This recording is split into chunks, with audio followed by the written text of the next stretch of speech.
Psalm 21. The king rejoices in your strength, Lord. How great is his joy in the victories you give. You have granted him his heart's desire and have not withheld the request of his lips. You came to greet him with rich blessings and placed a crown of pure gold on his head. He asked you for life, and you gave it to him, length of days, forever and ever. Through the victories you gave, his glory is great. You have bestowed on him splendor and majesty. Surely you have granted him unending blessings and made him glad with the joy of your presence.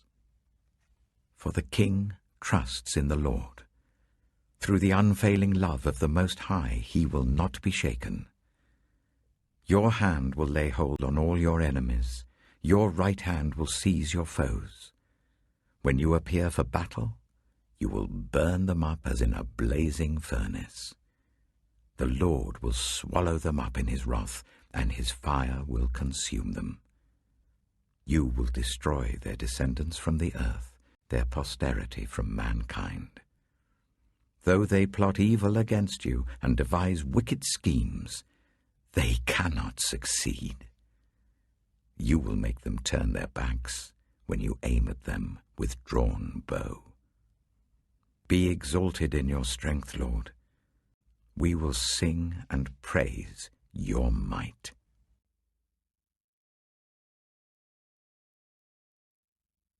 Psalm 22. My God, why have you forsaken me? Why are you so far from saving me, so far from my cries of anguish? Oh my God, I cry out by day, but you do not answer, by night, but I find no rest. Yet you are enthroned as the Holy One. You are the one Israel praises. In you our ancestors put their trust. They trusted and you delivered them. To you they cried out and were saved. In you they trusted and were not put to shame. But I am a worm and not a man, scorned by everyone, despised by the people. All who see me mock me. They hurl insults, shaking their heads. He trusts in the Lord, they say. Let the Lord rescue him. Let him deliver him, since he delights in him. Yet you brought me out of the womb. You made me trust in you, even at my mother's breast. From birth I was cast on you. From my mother's womb you have been my God.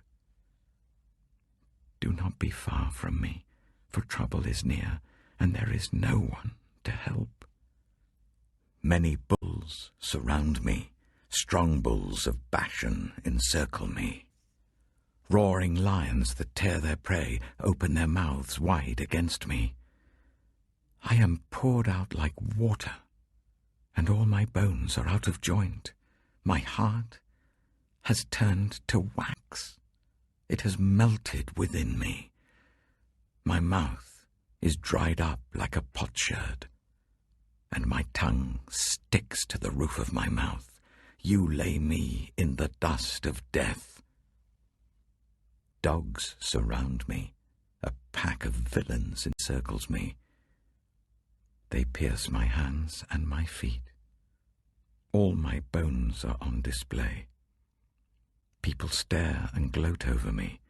They divide my clothes among them and cast lots for my garment. But you, Lord, do not be far from me. You are my strength. Come quickly to help me. Deliver me from the sword, my precious life from the power of the dogs. Rescue me from the mouth of the lions. Save me from the horns of the wild oxen. I will declare your name to my people. In the assembly I will praise you. You who fear the Lord, praise him. All you descendants of Jacob, honor him, revere him, all you descendants of Israel. For he has not despised or scorned the suffering of the afflicted one.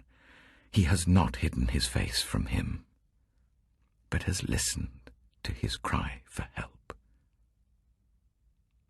From you comes the theme of my praise in the great assembly. Before those who fear you, I will fulfill my vows. The poor will eat and be satisfied. Those who seek the Lord will praise him. May your hearts live forever. All the ends of the earth will remember and turn to the Lord, and all the families of the nations will bow down before him, for dominion belongs to the Lord, and he rules over the nations. All the rich of the earth will feast and worship. All who go down to the dust will kneel before him, those who cannot keep themselves alive. Posterity will serve him. Future generations will be told about the Lord.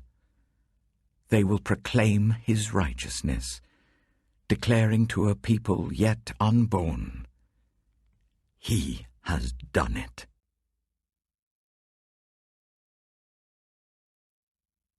Psalm 23.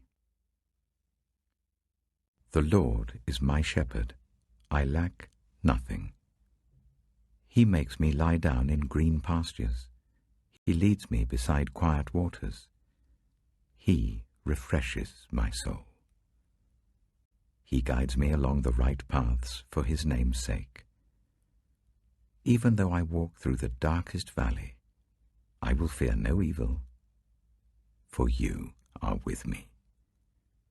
Your rod and your staff, they comfort me. You prepare a table before me in the presence of my enemies. You anoint my head with oil. My cup overflows. Surely your goodness and love will follow me all the days of my life, and I will dwell in the house of the Lord forever.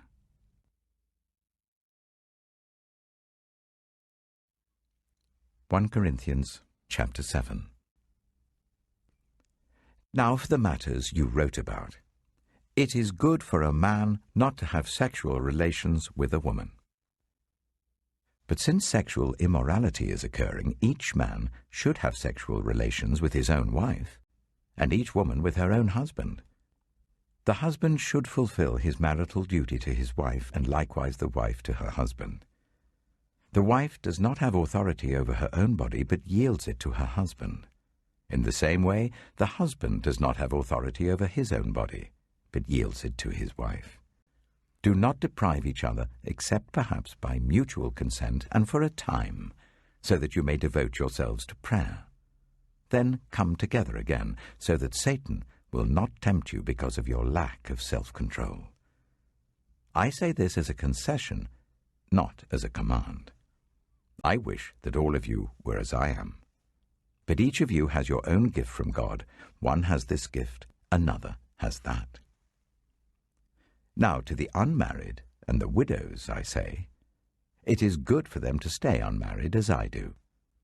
But if they cannot control themselves, they should marry, for it is better to marry than to burn with passion. To the married I give this command, not I, but the Lord. A wife must not separate from her husband, but if she does, she must remain unmarried or else be reconciled to her husband.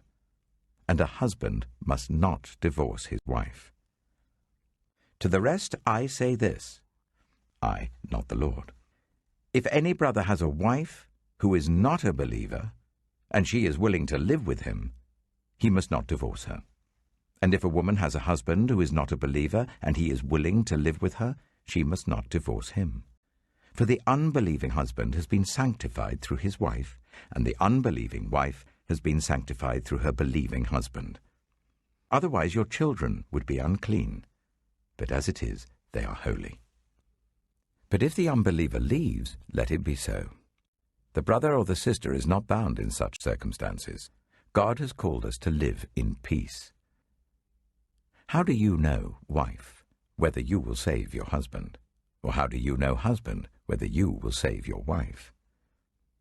Nevertheless, each person should live as a believer in whatever situation the Lord has assigned to them, just as God has called them.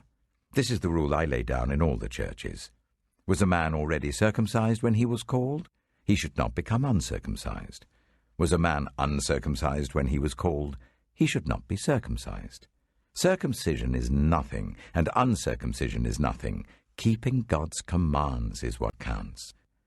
Each person should remain in the situation they were in when God called them. Were you a slave when you were called? Don't let it trouble you, although if you can gain your freedom, do so. For the one who was a slave when called to faith in the Lord is the Lord's freed person. Similarly, the one who was free when called is Christ's slave. You were bought at a price. Do not become slaves of human beings. Brothers and sisters, each person, as responsible to God, should remain in the situation they were in when God called them. Now, about virgins. I have no command from the Lord, but I give a judgment as one who by the Lord's mercy is trustworthy. Because of the present crisis, I think that it is good for a man to remain as he is. Are you pledged to a woman? Do not seek to be released. Are you free from such a commitment? Do not look for a wife.